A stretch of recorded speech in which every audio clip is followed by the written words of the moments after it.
Hi guys! Samahan niyo ako kung paano ko sinimulan ang aking pet shop. Tara! So, ito na nga po yung pwesto natin. So, ayan, sinusukatan na para malagyan na ng kisame. Ayan na yung paglilinis ng ating magiging pwesto. Ayan po siya. So, ayan na po, sinusukatan na po sila. Ayan po si Kuya Jason at si Kuya Michael na palagi kong kasama. Ayan yung mga estante namin before sa tindahan namin sa palengke. Inilagay ko lang at inilipat dito. Ayan, say hello guys!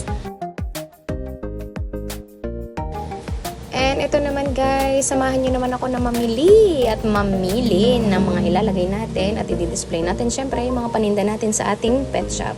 So ayan na, nakapamili na tayo at i-deliver na siya and boom! Ayan, i-deliver na po siya dito sa atin sa Nauhan. And ayan na po, nagmi-mix na po ang aking Tito Aji para sa ipipintura sa ating pet shop. Ayan na po, sinisimulan na niya.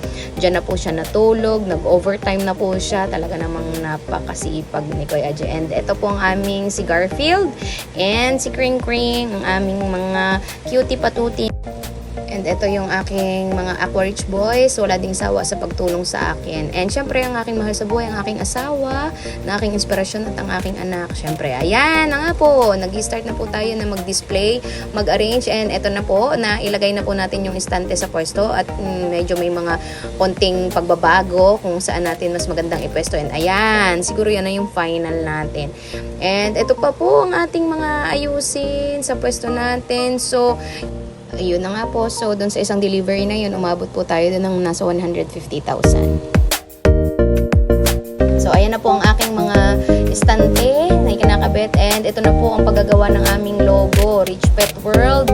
Ayan, dito po sa Nauhan. Ayan po, kasi mag-i-start na po tayong magbukas. Mag-i-start na tayo, magpapabless na. And ayan, bago po ang lahat, nagpapalagay na po ako ng yung lalagyan o display sa aisle. Ayan po, syempre, ito po yung ating magiging glass door ng ating pet shop na gagawin. Ayan po, ay made by Mariel's Glass Supply. Maraming salamat. And ito po ang aking mga teachers. Ang mga teachers po namin na tumutulong din para sa ribbon. And ito po yung mga ipapamigay. And syempre, ang ating DTI para sa ating shop. Hindi pwedeng wala yun. And ayan na po, sunod-sunod na ang delivery ng ating mga paninda. At ang aking anak na masipag na tumutulong para sa akin, napakabait. Ayan po ang aming groomer. Ayan po si Kuya Aljon. Ayan. Marami pa po tayong mga dinideliver. At ayan, sa pag-aayos po natin, may mga customer na nga po na hindi na rin maintay ating opening. At ayan, ang mga nagpunta natin, nag-purchase na po ng ating paninda. Ayan, unti-unti na po nating naaayos.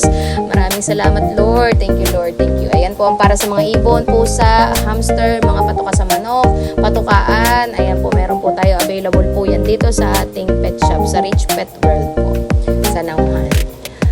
Tuloy-tuloy pa rin po ang pagdi-display namin yan. At ayan ang pagbubuo ng aming cage na mga paninda din.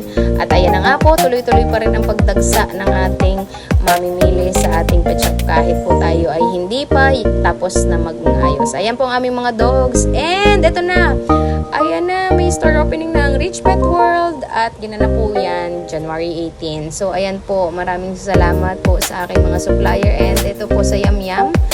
Maraming salamat po sa pagpunta at support and the blessing with Father. Ayan, kasama po kami. At yan, masayang-masaya po ako. At another achievement na naman po ang ating na-unlock.